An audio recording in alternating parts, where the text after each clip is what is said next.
Hi, this is Terry. Welcome back to my channel. I just want to start with we survived.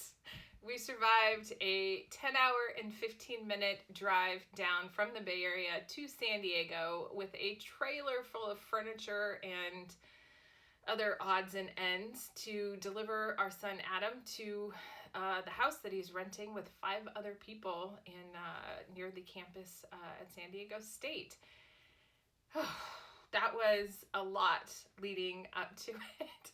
I don't think Adam really started packing until about 1 o'clock on Friday, and we were on the road at 5 a.m. on Saturday morning, and we left Ray on their own. Ray, how was the weekend? I personally love being alone, and I love just handling things on my own. And so it was really nice to get a bit of time where I didn't have to deal with y'all.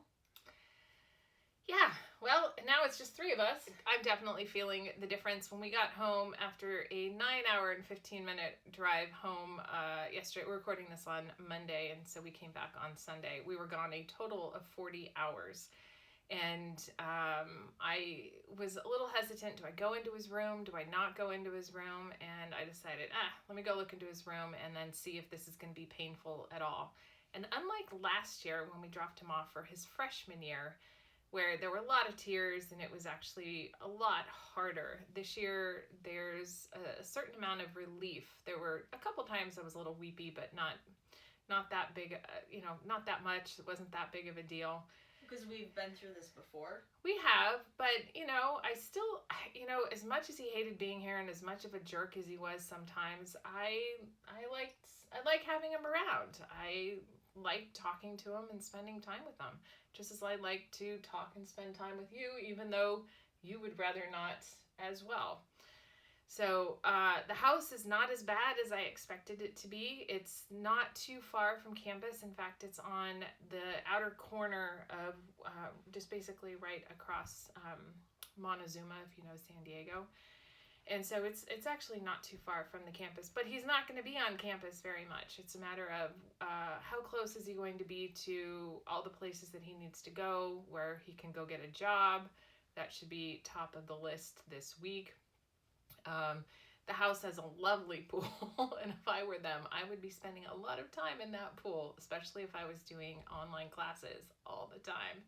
The living room, one of his roommates brought a really great sectional and looks out over the pool in the backyard. It was really very comfortable. I kind of equate it to kind of some old school Tahoe cabin kind of feel to it with the alpine like wood. The kitchen has old appliances, but Adam was able to cook or roast a chicken last night for him and his roommates and I think a couple of other friends. He made rice, he sauteed some spinach, and this morning he sent me a Snapchat video with him, the sink clean, so they cleaned up and he was making breakfast. And even though he was a little reluctant to have me and Zeke, help supply him with things, I think we stocked him up pretty well. I had a little bit of fun in IKEA because we had to hit IKEA yesterday morning. Because somehow Zeke and Adam managed to pick up a cabinet instead of a bed. And so we had to stand in line at 9:40 waiting for it to open up at 10. And then get in and get out. But we happened to go by the cookware area, so I picked up a couple extra things, and Adam was pretty annoyed, but I think his roommates will be happy, and ultimately I think he'll be very pleasantly surprised to have access to all the things that he now has in his kitchen. And he has 5 roommates. It's a 4-bedroom house? No, it's a 5-bedroom house. There is a couple who's taking over the master bedroom, and there's one gal in the mix who's lovely. Her name is Taylor, and she has an emotional support dog named Dudley, who is a big old chocolate lab, and I think it'll be good for not only Dudley, but everybody else in the household, and because the rest of them have all their own rooms, and they're good-sized rooms. So I feel good about leaving him down there, and I felt good getting to know Taylor and her boyfriend Keegan, and knowing that, you know, they're going to, I think, cook and share things communally, which I think is a really cool concept. And you know, he's got to start adulting somewhere. So now it's down to the three of us. And hopefully without him kind of sucking up a whole bunch of energy, I can shift my focus onto some other projects that I have going, like working on my second book, maybe cleaning my office. Yeah, I'd say that would be a nice priority.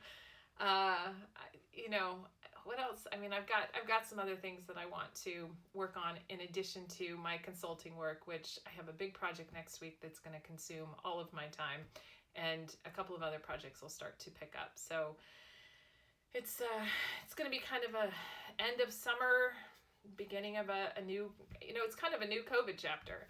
So we had, you know, essentially March 14th to August 9th, and, well, no, March 14th to the end of school, which is like the end of May. And then we had June 1st to August 9th, and then you technically started school today because you had to go pick up books. So August 10th through, I'm thinking Thanksgiving, because that'll be the next time Adam will come home. So I'm just kind of breaking this up into chunks, because otherwise, what other milestones, what other checkpoints do I really have going right now? So I think that's just about it. Oh, you know what? I do want to talk a little bit about the Saturday. So we got down there at about 3:30 in the afternoon and started moving all the stuff into the house. I unpacked things in the kitchen and some smaller stuff and made a list of things that we were going to need. Once we realized that it was a cabinet, not a bed, they went ahead and Zeke and Adam went ahead and built the cabinet. They put the mattress and stuff together, and then we went to Lowe's to go purchase a couple things because the line to IKEA at that point was really long, and I knew that was going to take a while to move. And then we also hit Bed Bath & Beyond, and I think we got back and put everything away and together by about 8:30, 8:15, at which point, you know, Zeke was ready to faint. So he got up too fast from something, and then he ended up having to fall onto Adam's bed. And so we ordered a pizza, ate the pizza, and then Zeke and I went to the hotel. And that was another interesting thing, is I have been living very conservatively from a COVID perspective, and I feel like I cashed in all of my risk chips in this trip. Now, the good thing was, everywhere we went in California, from the Bay Area down to San Diego, where we stopped for gas or we stopped to go to the bathroom or get some food, everybody was wearing a mask. It was really pleasantly surprising based on what I've seen in the news, because there are parts of Central Valley, California, and Southern California where we heard that there was major resistance to wearing masks and practicing social distancing. And I am pleased to report that all along the way and down in San Diego, people were practicing social distancing. People were incredibly kind, gracious, respectful, and wearing masks. And only in a couple of cases did I see people wearing masks, you know, underneath their nose. But otherwise, I was really surprised. I was a little bit anxious about that. And then the hotel that we stayed at is the Hotel Indigo, which is an IHG IHD, what's the word I'm looking for? Property. Are you going to cut that out? No. It's an IHG property, so I'm able to get some points that maybe actually, you know what? I used points for this, so I didn't even pay for the hotel. And they upgraded us because we got there about 9:30, 9:45, and upgraded us. And, you know, there was hand sanitizer everywhere. The other thing is that I hadn't been in a grocery store since before March 14th, and I was afraid of what I was going to see with the plastic or plexiglass partitions and everything else, and it proved to be completely a non-issue. I was pleasantly surprised. You know, going into IKEA, Lowe's, Bed Bath & Beyond, Vaughn's, you know, a hotel, numerous bathroom stops along the way.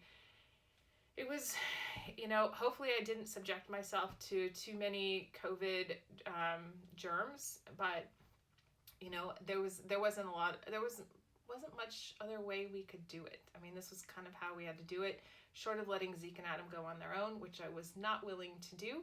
this is kind of what I had to do. So it was big in terms of we moved Adam into a house. It was big in terms of me going more than 45 minutes from the house, staying in a hotel and going into all these places. And so far, I survived.